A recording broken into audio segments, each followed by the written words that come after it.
Question. Is there anything one can do about negative emotions when one is in a bad state? Ouspensky. One must not believe in this bad state. Equally, one must not believe in a good state, that it will always remain. Both bad and good states will change. If you believe too much in a good state, a bad state comes and you are not prepared, and as a result, you are too much affected. And if you identify too much with your bad state, you feel that you can do nothing. Bad state or good state, you have to go on. There is only one way. Question. Are negative emotions catching? Is that what makes family life so difficult? Ouspensky. Yes, it is a definite fact that negative emotions are very infectious, but particularly infectious for yourself. If you have certain negative emotions and admit them, if you do not deny them in your mind, they are bound to be repeated and become stronger and stronger. Question. Self-pity to me is not an unpleasant emotion, though I consider it to be a negative one. Should it be stopped? Ouspensky. Particularly if it is pleasant. When self-pity is pleasant, it is a particularly poisonous emotion. Question. How can I think rightly about self-pity? Ouspensky. In thinking about it, you must create in your mind a permanent solvent, an attitude which will break up your self-pity when it appears. Find the comical side of it, the absurd side. Find the insane side. Do not stand on ceremony with yourself.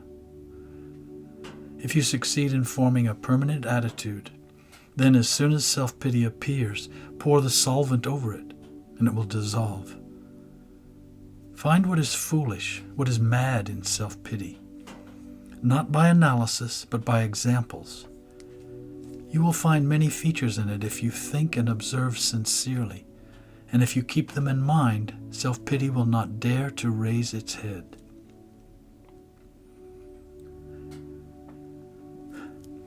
But I want to emphasize, you must always remember that all causes of negative emotions are in us.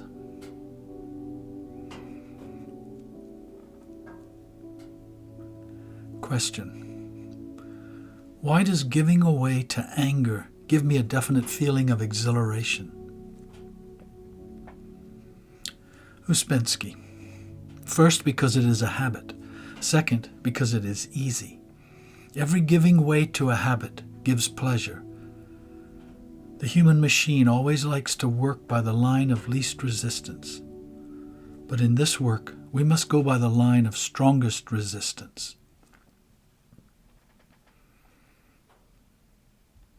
Question. Fear need not be a negative emotion. It may be necessary, yes? Ouspensky. Fear is the basis of many negative emotions. We do not speak about instinctive emotions now. Negative emotions of the instinctive center are necessary, but others are almost all useless. But even instinctive emotions can lead to imagination. For instance, you may be afraid of snakes, and living in a country where there is only a snake and a half, yet you may pass your life in fear of snakes. This is imagination.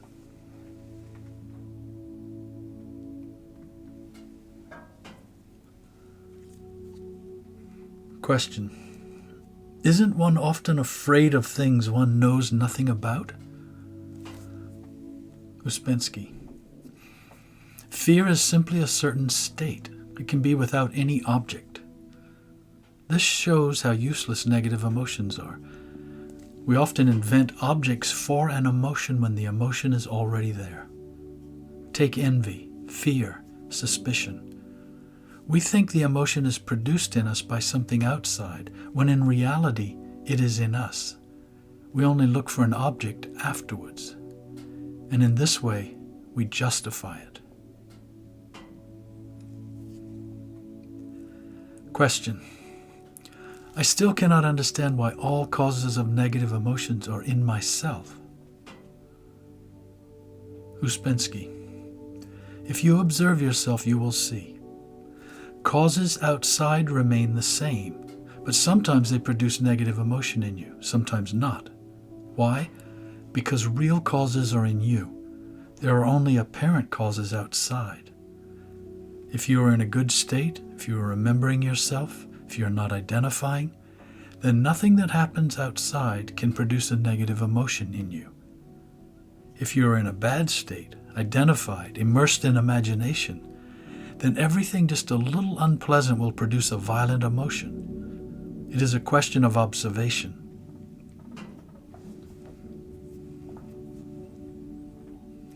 Question. But I still do not see how some things, for instance, people's behavior, could fail to produce negative emotion. Ouspensky. They are machines. Why should the behavior of machines produce negative emotion? If a machine hits you, it is your own fault. You must not be in the way of the machine. You may have a negative emotion, but it is not the fault of the machine, it is your own fault. Other people do not have as much power over you as you think. It is only the result of identification. You can be much more free if you do not identify, and sometimes you are more free. That is why I say it must be observed. If you observe well, you will see that sometimes you identify more, sometimes less. And because of this, sometimes you are absolutely in the power of negative emotions, and sometimes you have a certain resistance. It may take a long time to learn how to resist negative emotions, but it is not impossible. You must understand one thing about negative emotions. We are too much afraid of them. We consider them too powerful. We can show resistance to them if we persist and do not consider them inevitable and omnipotent. Question. I could see myself losing my temper the other day when I was talking to somebody, but I could not stop it. How can I control my temper? Ouspensky. You cannot control your temper when it has already begun to appear. It is then too late. Struggle must begin in your mind. You must find your way to think rightly about a definite difficulty. Suppose you have to meet a certain man who irritates you. Your temper shows itself. You do not like it. How can you stop it? You must begin with the study of your thinking. What do you think about this man? Not what you feel when you are irritated, but what do you think about him at quiet moments? You may find that in your mind you argue with him. You prove to him that he is wrong. You tell him all his mistakes. You find that generally he behaves wrongly towards you. This is where you are wrong. You must learn to think rightly. Then if you do, it will happen like this. Although emotion is much quicker than thought, emotion is a temporary thing, but thought can be made continuous. So whenever the emotion jumps out, it hits against this continuous thought and cannot go on and manifest itself.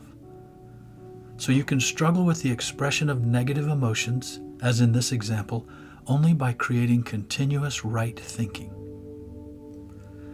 To explain what right thinking is in a few words is impossible. It is necessary to study it. If you remember what I said about the different parts of centers, you will come to that, because in most cases and most conditions in ordinary life, people are thinking only with the mechanical part of the intellectual center, which the system calls the formatory apparatus. This is not sufficient. It is necessary to use the intellectual part of the intellectual center. Identifying is the chief reason why we do not use it. Trying to self-remember and trying not to identify is the best means of passing into the intellectual parts of centers. But we always forget about identification and about self-remembering.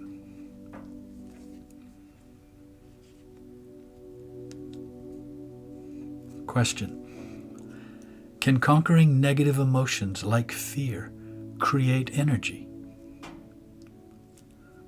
Ouspensky. Very much so. This is one of the best means of collecting energy. All possibilities of development are contained in conquering negative emotions and transforming them. A man with negative emotions will never do anything.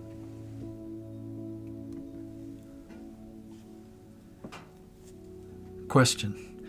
Into what kind of things can negative emotions be transformed? Ouspensky. It is better to say they must be conquered. But if you like, we can say that they are transformed into some kind of emotion mixed with very much understanding, an emotion of higher parts of sinners. Almost any negative emotion we have now can be transformed into an emotion of the intellectual parts of sinners. But this needs understanding, conviction that it is necessary, and decision to do it. Question. Is it negative emotions that prevent us from getting into those emotional states? Ouspensky. Yes, we have enough money, but we spend it all on unpleasant things. Question. I observe two kinds of indignation in myself. One when, for example, I see a child hurt, and another when something annoys me myself. Are they both equally negative? Ouspensky. The more unselfish the indignation is, and the more right you are, the worse it is. The more energy you lose in it, the more negative results it will produce.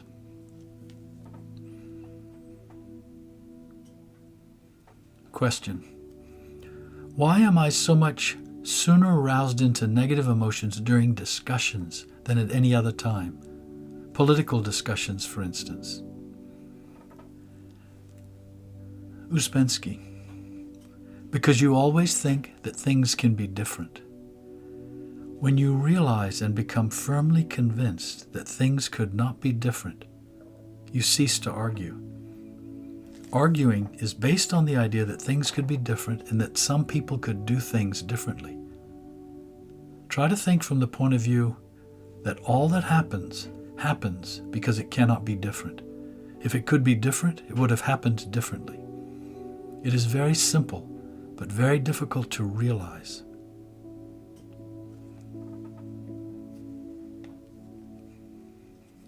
Question. If we see something we do not like in others, is it because they are mirrors for ourselves and we have the same thing in us? Ouspensky. Chiefly yes, but it is a great thing to realize that. Maybe people dislike others because they are mirrors of themselves.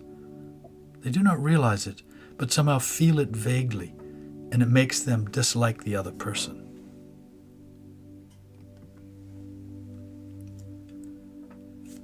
Question. I find I become very negative when given advice and never agree with it. Ouspensky. It is all based on your attitude. You admit that someone else can affect your emotional state. We should not admit an emotional power like that over us. Even if you merely think about this advice, you feel annoyed. You reconstruct it. But you should think in quite a different way. It is purely a matter of reasoning. Even if people give advice without thinking, even if you know better, there's no reason for you to lose your temper. You cannot get anything by being annoyed or irritated. You must stop justifying it in your mind. When you stop this justification, you very often find that the cause of all these negative emotions is some wrong idea. Everybody can find something wrong in one or another side of his life, and generally they tend to put the responsibility on this thing. They think, if this thing were right, everything else would be right. Everybody has something like this, sometimes two or more combinations of circumstances which they blame for everything wrong that they do and for all of their manifestations of weakness.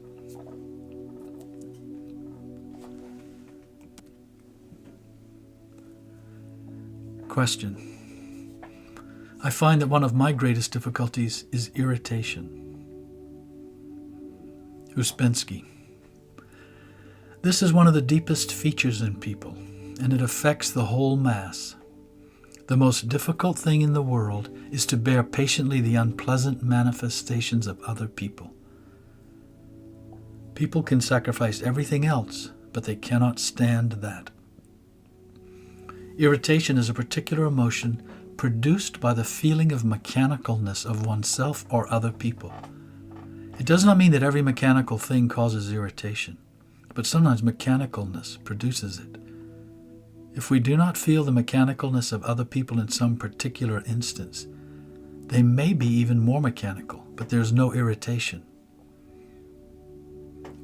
We are irritated by other people acting as machines because we are machines ourselves. If we cease to be machines, we shall cease to be irritated. This feeling of mechanicalness becoming irritation also happens because we identify with it. If we manage to remove identification, the same thing that we know now as irritation becomes a very useful emotion, a kind of tentacle by which we can feel mechanicalness. You cannot imagine how different quite ordinary emotions become, and often how useful, if we do not identify with them.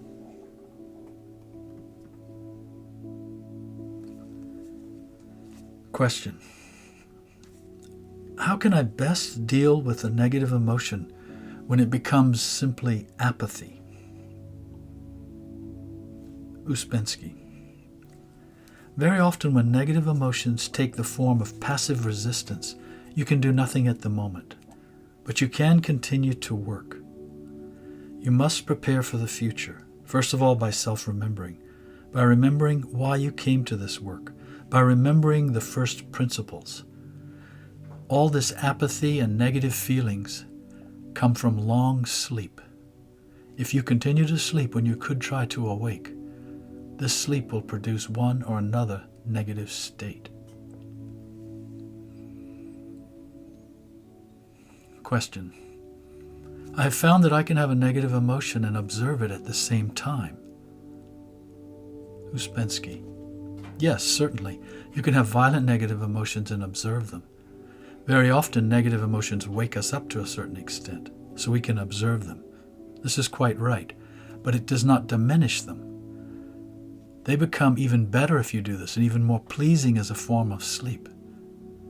So observation is not the way to destroy negative emotions. If you want to destroy them, there are many methods, but observation is only for study.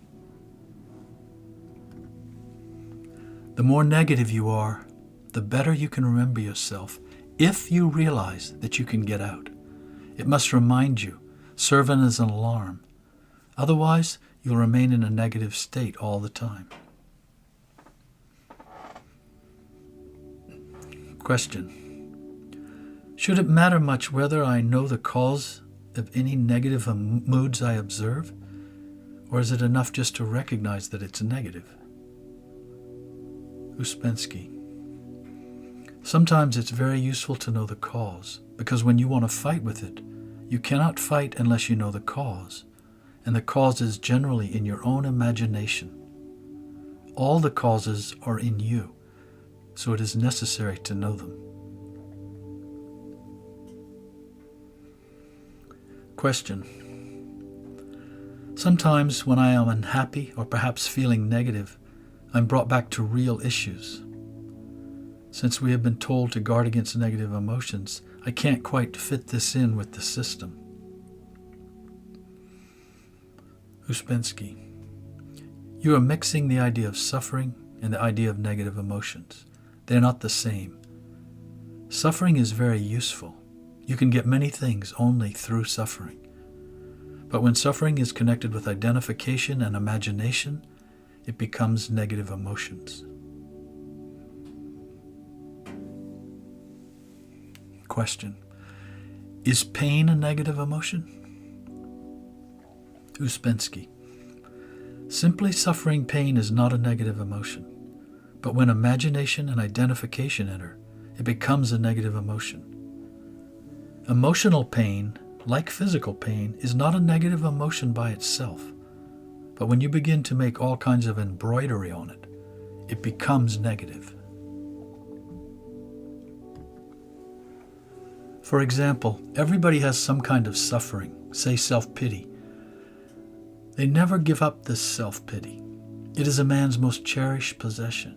He carries it with him, puts it in the best place. He never tries ever to decide in his mind to make an effort to get rid of this self-pity.